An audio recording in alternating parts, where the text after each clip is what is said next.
चली कथा चौकी अष्टजाम के पूर्णावती में बने जा। तो जहां भगवान राम के सरकार 24 घंटा के जाप होला।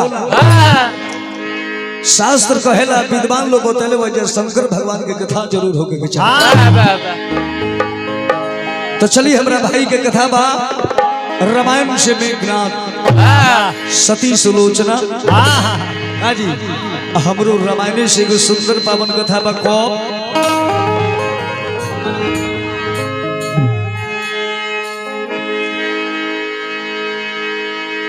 एक समय लंकाधिपति विश्व विजेता महाराज रावण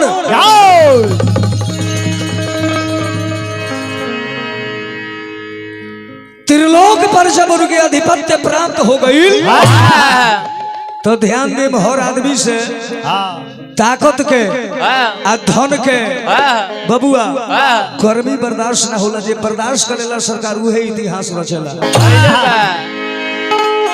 तो त्रिलोक विजेता लंकाधिपति महाराज रावण पहुंचले।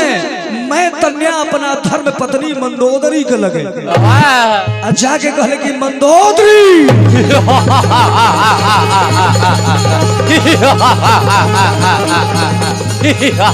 ओए मंदोदरी, ओए मंदोदरी मफलर खोल। आरे गुमनवा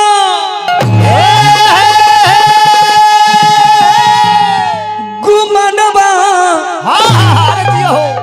गुमनवा गुमनवा गुमानवा।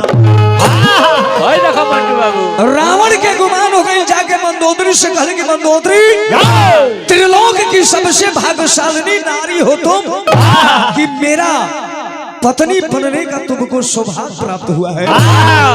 तो गुमनवा अरे गुमनवा गुमनवा गुमनवा गुमानवा कहे रावण मंदोदरी से गुमनवा रावण मंदोदरी से गुमनवा कहे रावण मंदोदरी से गुमनवा कहे रावण मंदोदरी से।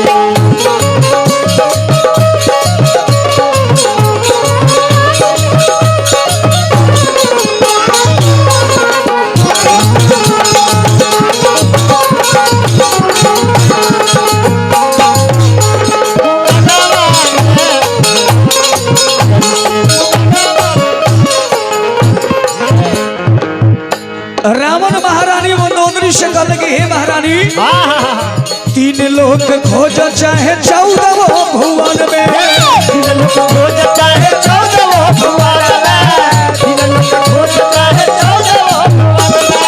रावण मंदोदरी से कहले कि 3 लोक खोज चाहे 14 भुवन में। हमरा से लड़े वाला केहू नहीं है रण में। हमरा से लड़े वाला केहू नहीं है रण में। हमरा से लड़े वाला केहू नहीं है रण में। इतना बात जब महारानी मंदोदरी सुनली अपना पति के चरण पकड़ के निहोरा करतानी कहतनी कि सरकारी बात रहुआ मुख से शोभा नहीं खेदी। काजी हम जानो तनी कि अपने के त्रिलोक विजेता है लेकिन ये बात मत कहल जाओ कि केहू लड़े वाला नहीं खे। 3 लोक खोज चाहे 14 भुवन में। 3 लोक खोज चाहे 14 भुवन में। 3 लोक खोज चाहे 14 भुवन में। हमरा से लड़े वाला केहू नहीं खे रण में। हमरा से लड़े वाला केहू नहीं खे रण में। हमरा से लड़े वाला केहू नहीं खे रण में। तो भइले भारी अभिमान भइले भारी अभिमान मुनका मनवा में। कहले रावण मंदोदरी से अरे गुमानवा में। से गुमानवा में कहले रावण मंदोदरी से गुमानवा में कहले रावण मंदोदरी।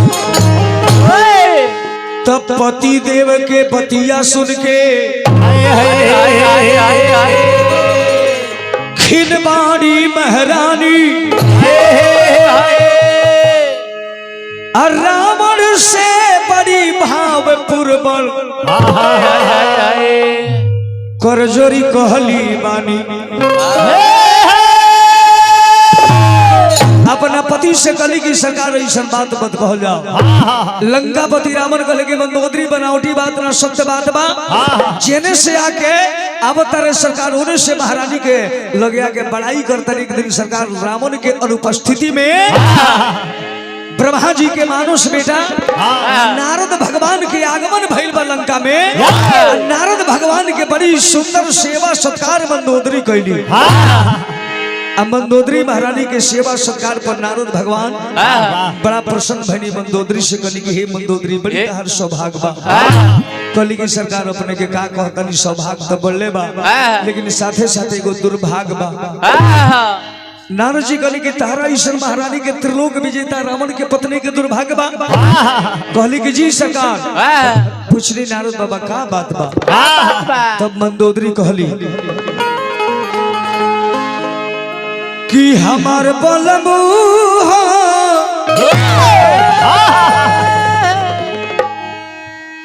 बलमू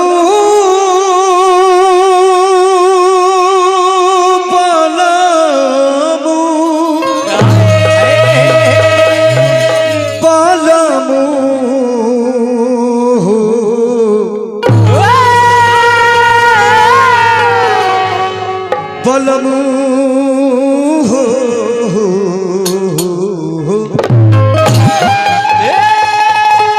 नारद भगवान कहने के तहार बलमू का बात बा। मंदोदरी कहने के सुनल जा बाबा कौन अगर उपाय होके तो बता दी कि हमार बलमू अरे हमार बलमू तो रोजे अरे करेले बड़ाई हो हमार बलम। जेने से घूम के आवेले एक एगो बतिया कहबे करल कि हमरा से लड़े वाला संसार में केहू नहीं के।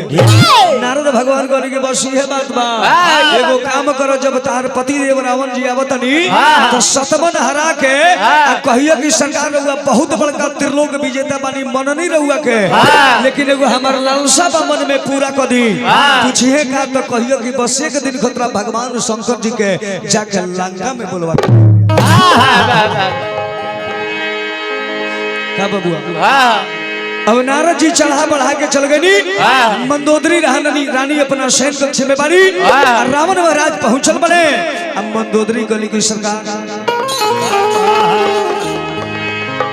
की कर जोरी अरे पूछतानी रबुरी चरणवा मंदोदरी कहली कहनवा तनी मानी नाये मोरे सैया मानी नाये मोरे सैया कहनवा तनी मानी नाये मोरे सैया कहनवा तनी मानी नाये मोरे सैया कहनवा तनी मानी नाये मोरे सैया कहनवा तनी मानी नाये मोरे सैया कहनवा तनी मानी नाये मोरे सैया। चलिए आज के जग करता जेकरा द्वारा महायज्ञ भइल इतना सुंदर हरि के दरबार लगवनी श्री बैजू यादव जी वहां के तरफ से पुनः 201 रुपया के शुभकामना बा। एक हर परिवार में मंगल हो के कतरा हमनी के देवों के देव महादेव जी के बबुआ गणेश भगवान से प्रार्थना कर जाए कि मंगल ही मंगल हो। रावण कहले कि बोलो मंदोदरी कहली कहनवा तनी मानी नाये मोरे सैया कहनवा तनी मानी नाये मोरे सैया कहनवा तनी मानी नाये मोरे सैया।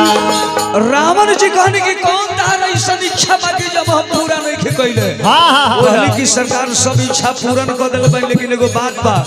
कहले रावण बोलो मनवा में लालसा हमरा ढेर दिन से लागल मनवा में लालसा हमरा ढेर दिन से लागल मनवा में लालसा हमरा ढेर दिन से लागल। रावण से मंदोदरी कहली की सरकार मन में लालसा हमरा ढेर दिन से लागल बा। रावण कहले कि कौन चीज। तब भोला जी के दर्शन खातिर मन भइल पागल बा। भोला जी के दर्शन खातिर मन भइल पागल बा। भोला जी के दर्शन खातिर जैसे कहली कि मनवा में लाल लालसा हमरा ढेर दिन से लागल बा। भोला जी के दर्शन खातिर मन हमर पागल बा। रावण कहले कि कौन बड़का भारी बात बहू, पुष्पक विमान हमरा लगे बढ़ले बा, बिहान बैठो चलो कैलाश पर पहुंचा दे तनी दर्शन कली हो। तो कहली कि ना, अरे लंका में बोला के करा दी भोले बाबा के दर्शनवा। बस जाए के नहीं खे, एक दिन खतरा भगवान शंकर के रहुआ लंका में बोलवा दो जाओ। तो कहनवा तो मानी नाये मोर सैया, कहनवा तो मानी नाये मोर सैया, कहनवा तो मानी नाये मोर सैया, कहनवा तो मानी नाये मोर सैया। वास्तविक बात बस सरकार कर्म के बात आई। तो एक शायर कहता है कि कर्म प्रधान है, जीवन में कर्म को करना ही पड़ता है। जाति वर्ण कुछ नहीं होता। वेद में गीता में भगवान श्री कृष्ण ने बतौले बने कि कर्म सबसे बड़का प्रधान हो। आ कर्म सरकार जकर बड़का बा, कर्म जकर ऊंचा बा, ओकरे संसार में सबसे ऊंचा नाम बा। तो शायर कहता है कि कर्म प्रधान है, जीवन में कर्म को करना ही पड़ता है। और यह जिंदगी एक जंग है, हर निशान को लड़ना ही पड़ता है। और समय बलवान है, समय से कोई लड़ नहीं सकता, इसलिए समय के साथ हर इंसान को चलना ही पड़ता है। और चलने की जब बात आती है तो फिर शायर कहता है कि कोई कांटों पे चलता है तो कोई फूलों पे चलता है, कोई गैरों से जलता है तो कोई गैरों पे मरता है, और कोई भूख से तड़पता है तो कोई जाम पीता है, और कोई दिन भर काम कर रहा है तो कोई आराम करता है, और कोई गाली देता है मंच पर, कोई गाली देता है तो कोई ज्ञान देता है, और कोई दिन दहाड़े किसी को लूट रहा है तो कोई भगवान के नाम पे दान देता है। तो धन संपत्ति के सरकार जौना तरह अपने के प्रयोग करे, उपयोग करे, वही अनुसार सरकार पर पुण्य प्रताप मिलेला। चलिए हमारा भैया के बड़ा सुंदर कथा का बाबू, सती सुलोचना मेघनाद बोध।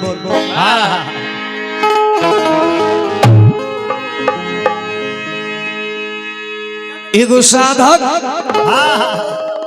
बबुआ भगवान से सवाल को धले, जैसे चेतावनी मिलल हो कि करमवा अलगे अलगे बा, सबकर खुनवा कहीं रहे होंगे, लेकिन करमवा अलगे अलगे बा। साधक भगवान के सुंदर पावन दरबार में पहुंचले, जाके भगवान से सवाल को दिल की सरकार 5 गो तत्व से सबके शरीर के निर्माण भई, तो फिर दुनिया में काहे होता है?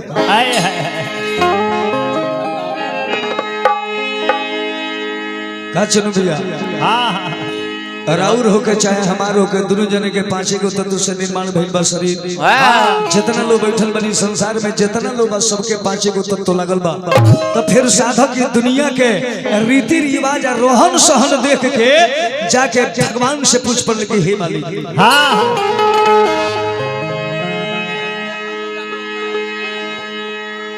तरह से छोट बने वो जो कहियो दे तो तेरा बर्दाश्त करके चाहिए। का है कि ऊंचा ऊंचा सब चले,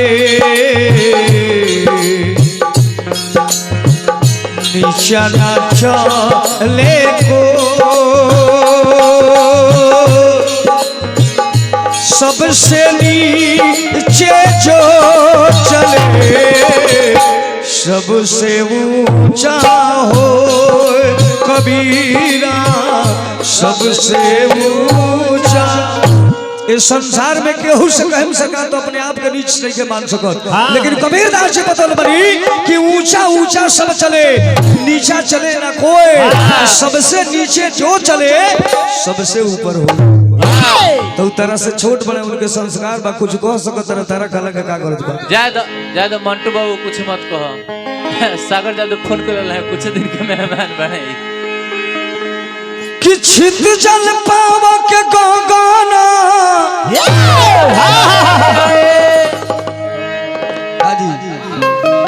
कि छित जल पाव के गगना, अरे समीर बनल बा, पांचे गो तत्व से शरीर के रचना भइल।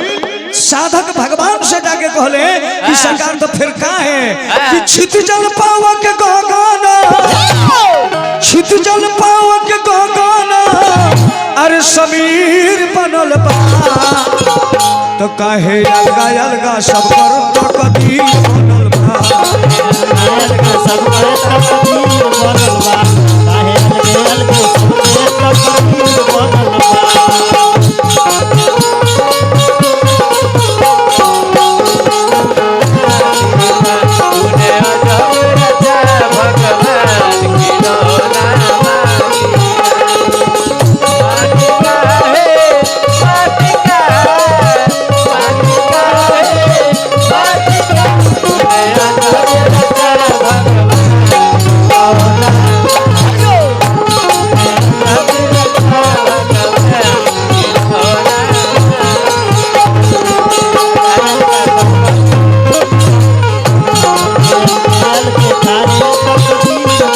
खाली खून में या ग्रुपवा अलग अलग नहीं खे, सबके तकदीरवो अलग अलग बात है। साधक भगवान से कहले कि हे दे केहू कार से चलेला, केहू के खींचत देखली ठेला,